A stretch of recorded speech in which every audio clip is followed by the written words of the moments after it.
Maraming pwedeng gawin, email, research, at chat. Pero ngayon, ang internet na kinababaliwan, pwede nang maging diary. Diary noon, blogging ngayon. Alam nyo bang ang pinagkakaabalahan ninyong pagsusulat? Isa ng magandang racket para sa lahat. Actually, blogging as a source of income, ngayon lang talaga na-realize ng tao, especially here in the Philippines because it's purely hobby. Si Abe Olandres, isa sa pinakasikat na Pinoy vlogger sa ngayon. Ang kanyang blog site, ang isa sa may pinakamaraming hits sa internet. Kaya naman ang kanyang kita, tumataginting na $5,000 o mahigit kumulang 260,000 pesos kada buwan. Noong unay, tungkol lamang sa kanyang mga personal na karanasan sa araw-araw, ang kanyang isinusulat hanggang sa unti-unti siyang nakilala sa mundo ng internet. It's a hard thing. A lot of people have been emailing me asking me, hey, I want to put a blog because I want to earn. It's not that simple. And only in 2005 did I realize na, hey, mukha pwede palang mag-advertise sa blog.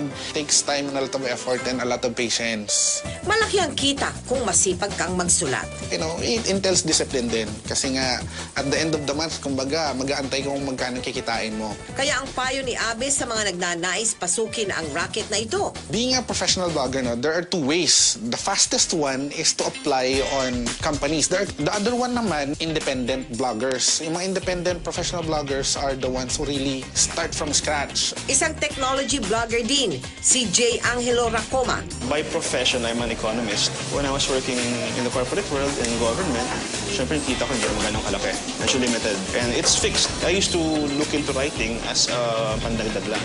Pero nakita ko, parang mas malaki pa rin kinikita ko sa writing. Parang as just blogging. And from experience, you can earn anywhere from, let's say, $300 a month to $1,000 a month. Karaniwang kumikita sa advertisements ang mga bloggers na tulad nila Jay at Abe sa mga banner ads, ad links, at kahit ang simpleng pag-click lang ng isang reader sa blog, ang ilan daw sa mga nagpapataas ng revenue income ng isang blogger. Kadalasan ay through courier o money transfer ang bayaran.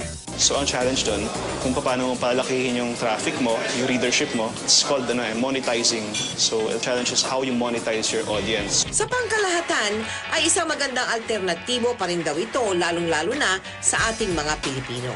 Ang Pilipino, magaling mag-Ingles. Magaling din sa kultura ng foreign cultures. Ano rin tayo, magaling tayo makitungo sa tao. Ayon kay Professor Jaime Jacob, isang internet marketing specialist. Yung mga underemployed, unemployed, and yung mga retired, they could go into this business. The internet is the medium. Patunay ang nakaraang Philippine Web Blog Awards sa pagiging sikat ngayon ng blogging sa mga Pilipino. Sabi namin, ba't hindi tayo mag-put up ng awards na magre-recognize dun sa mga grassroots bloggers, mga taong nagsimula from zero, na napapabuti nila na dumami ng dumami traffic, nagkaroon sila advertisers. Sa mahigit 33 milyong Pilipino na walang trabaho, napakagandang oportunidad na ang blogging upang kumita in dollars pa.